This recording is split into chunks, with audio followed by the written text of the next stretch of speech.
But I remember in my 10th class was a turning point. I was 15 years old, and I had done reasonably okay in my board exams, but I was not expecting that high a score, because I was a 72% chap, marks. And when I saw the results, it was 80%, and I was overjoyed. I thought that, my God, I have conquered Mount Everest. And I came home, rushing home from the school, wanting to share it with my parents, and telling everybody, I have conquered the earth, kind of a thing. And I, to my utter dismay, I found that there was nobody at home. I entered the house, I was jumping up and down. I had shared it with all my friends. Everybody in the town of Mumbai, in the city of Mumbai, had known that Satya had got 80%, but I had not been able to speak to my parents. So I was pacing up and down, where have they gone? And why are they not here? And then my eyes fell on this person who looks at you when you look at him, right? So I thought, I have to share it with someone, right? So I just held the altar, and I was shouting, I got 80%, Swami, can you hear me? I got 80%.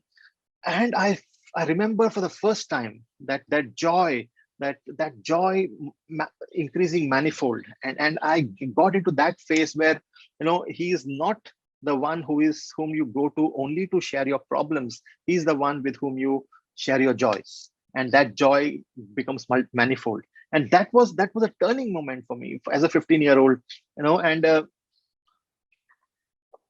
And all these things have become have had come out had come about organically, right?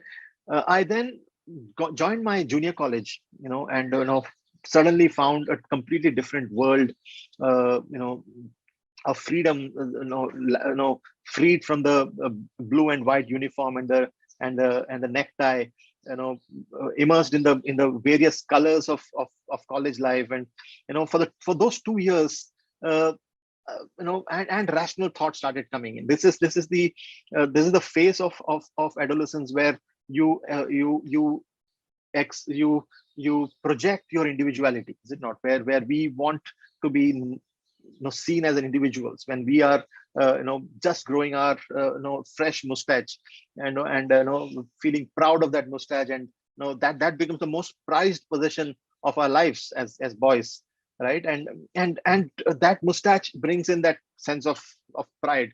And then that is a moment I see in many students, many youngsters, where they feel that they are becoming distant from the Lord, right? They feel that, and that pining, saying that, why is, that loss of innocence, that loss of that innocence of childhood, is an angst of every adolescent, right? And I went through that, because for me, then the question started coming in. Hey, guy, you have been speaking to that photograph for so many years now, but is the photograph really listening to you?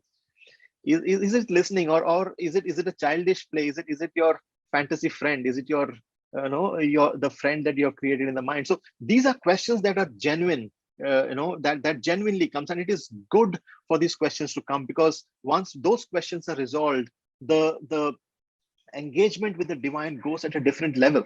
And that is the patience that is required. I mean, if at that moment there is an external intervention, to young adults, or to the adolescents, when external intervention saying that, no, that's not right, this is, and that's the phase where you cannot be judgmental, right? Because judgment is something that is absolutely not acceptable, in the 14 to 20 age group, right? And you have lost that connect. And that's the patience of the divine, of the Lord, right? I remember, for me, after having struggled with those questions for 2 years, when I finally, in 1991, when I joined Swami's institution, to me, all the answers came with just the first line that Swami spoke to me, right?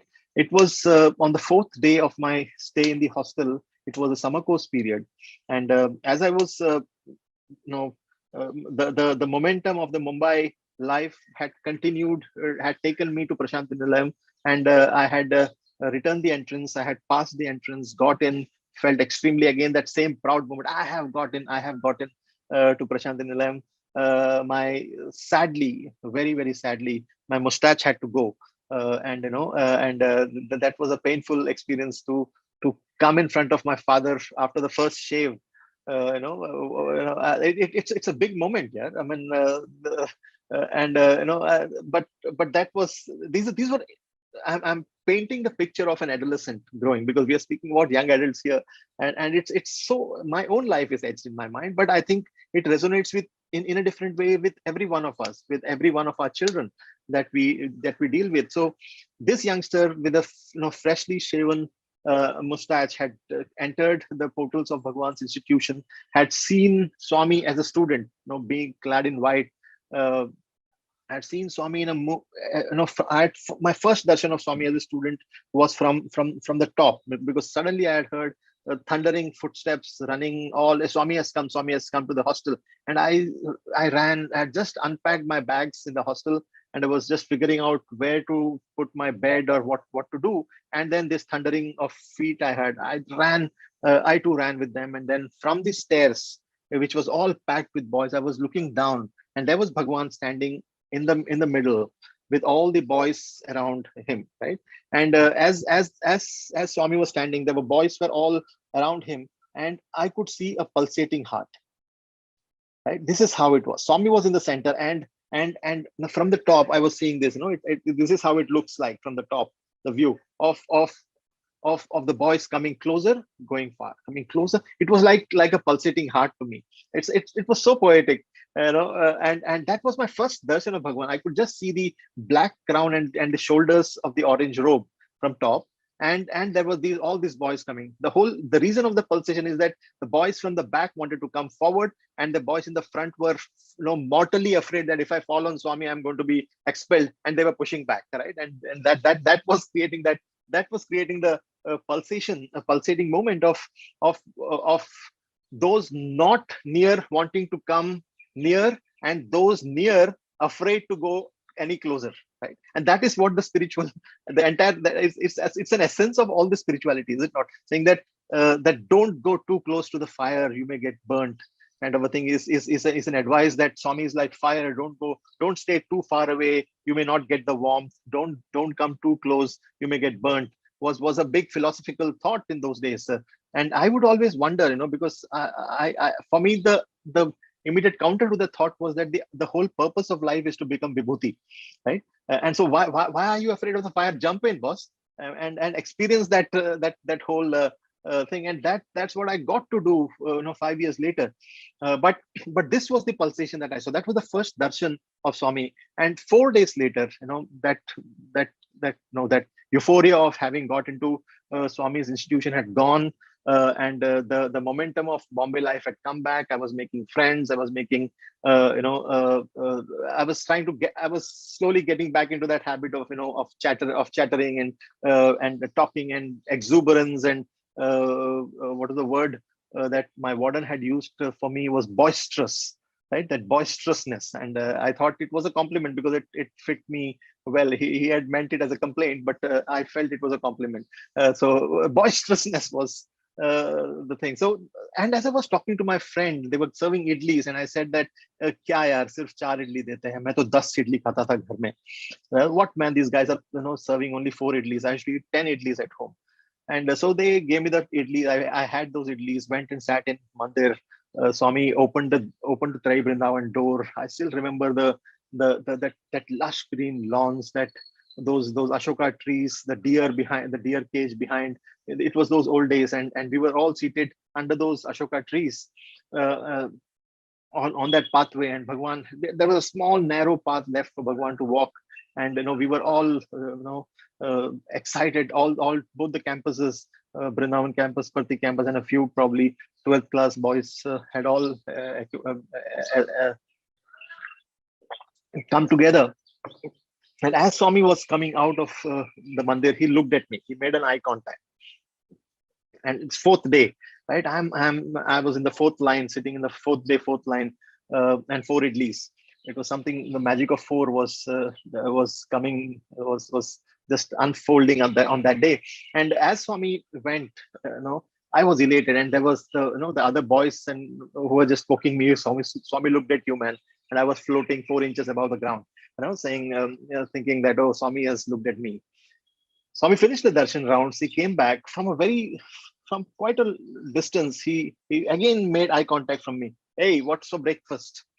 And I did not hear. I just looked up what is Swami saying, and then the whole group erupted with idli, Swami, idli. So then I realized Swami had asked what's for breakfast, and I said, Swami, okay, idli, idli, Swami. And he came. How many idlis? I had heard it as how many days. Fortunately, the answer to both was four, and I said, Swami, four, right? And when Swami came very close, and he said, "Das idli khata hai?" I said, "Are you going to eat 10 idlis?" I'm telling you, I thought that I'm going to be expelled because I had spoken. I mean, because that's the fear, right? Because the uh, whole atmosphere of Prashanti of the hostel is that if you take one wrong step, you're out, boss. It was so difficult to get in, but to get out, it's like this. So I thought I'm going to get expelled. That was my first thought. I thought, no, no, no, Swami, no, Swami, and I could that sound is going on in my ear, right? And I used to keep joking, saying that I could hear the earth rotating at that point of time. That was that humming sound because of the fear. And Bhagwan, he tells me, "Das idli khata hai?" I told, "No, Swami." "Hey, such bolo." Swami, "No, Swami." Kitna idli? Swami, "Four idlis." "Big idli, small idli?" I told, "Swami, big idli, Swami." I didn't want to make a mistake again. "Hey, not big, not small, medium idli." And he described the exact shape of the idli, etc. I made the comment, and he went away. To me, that one interaction, dear brothers and sisters, was such a powerful answer to everything, every question of mine.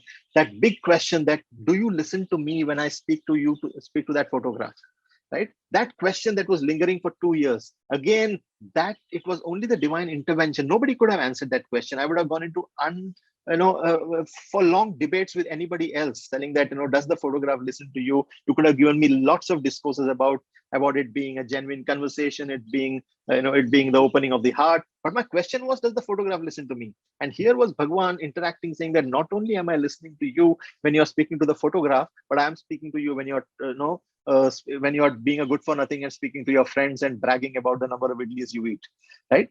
And that became a reality in my life, right? That became a reality in my life.